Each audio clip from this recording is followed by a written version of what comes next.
Welcome back to Science Fiction Guide. What if I told you that time does not flow the same for everyone?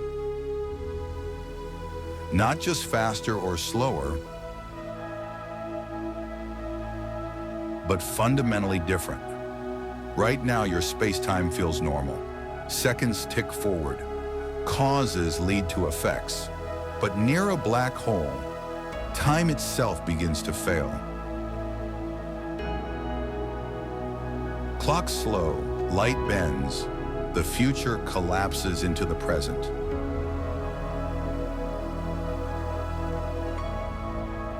And at the edge of a black hole, time doesn't just slow down, it stops.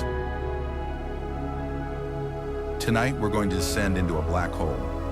Not to die, but to understand what reality looks like when time reaches its breaking point.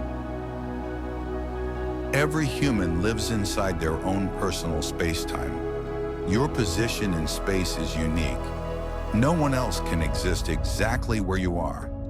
And because time is woven into space, no one experiences time exactly the way you do. But for humans on Earth, these differences are tiny. Your space-time and mine are so similar that our experiences feel identical. Now imagine space-time itself changing shape. Not subtly, not gently, but violently. Near a black hole, space-time is no longer flat. It is dragged, twisted, and stretched beyond recognition. And when space-time bends, time bends with it.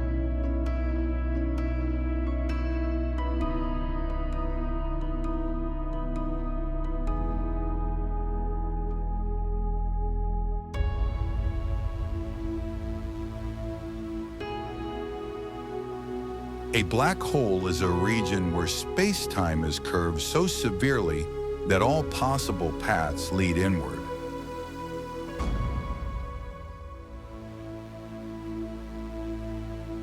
Orbiting near a black hole is nearly impossible, not because of speed, but because space itself is falling inward.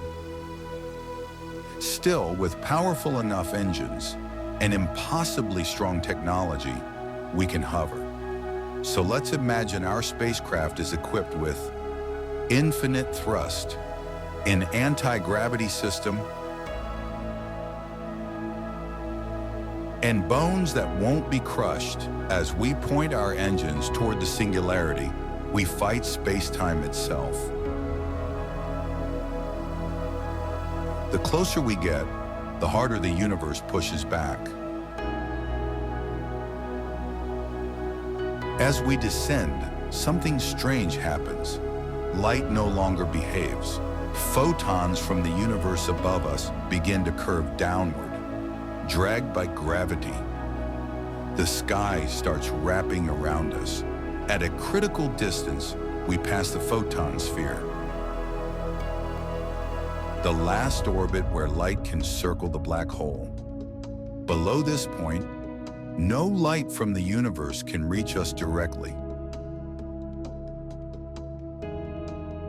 Even though we are technically still outside the black hole, visually, it looks like we've already entered. The universe above shrinks into a glowing disk. Reality feels inverted. Here's the terrifying truth. The event horizon has no surface, no wall, no marker. You don't cross it, you slide into it. Locally, nothing special happens. No alarms, no shocks. But globally, time breaks. From far away, observers never see you cross. You appear to freeze.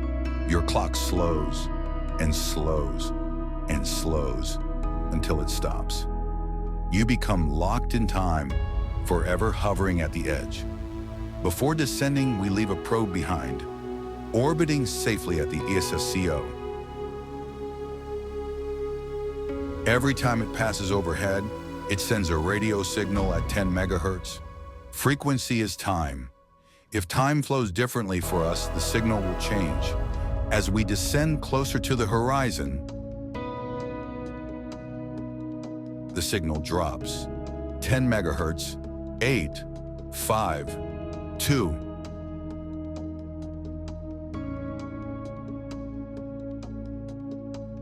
Time itself is slowing down. From our perspective, the probe's clock speeds up.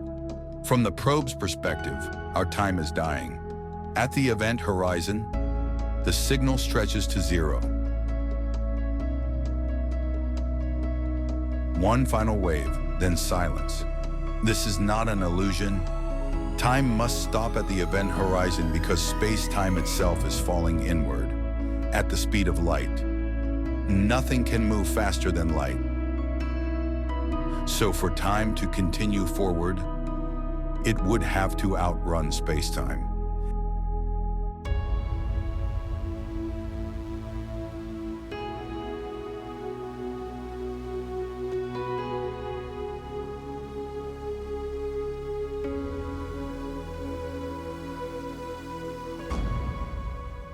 You fall normally. You see the universe age rapidly. Stars live and die. Galaxies fade. You witness the future of the cosmos, compressed into moments.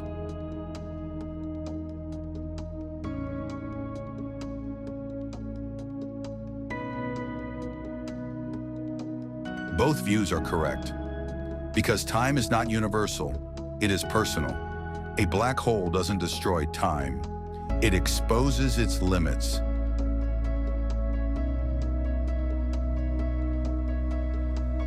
Time is not absolute.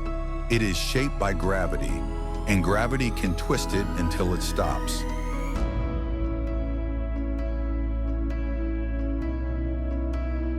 At the edge of a black hole, the universe reveals its deepest secret.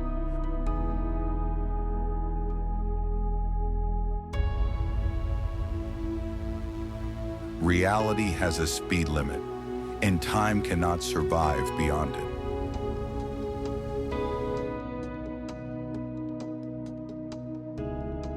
If this video resonated with you, don't forget to like and subscribe to our channel. Stay curious. The universe has more to reveal.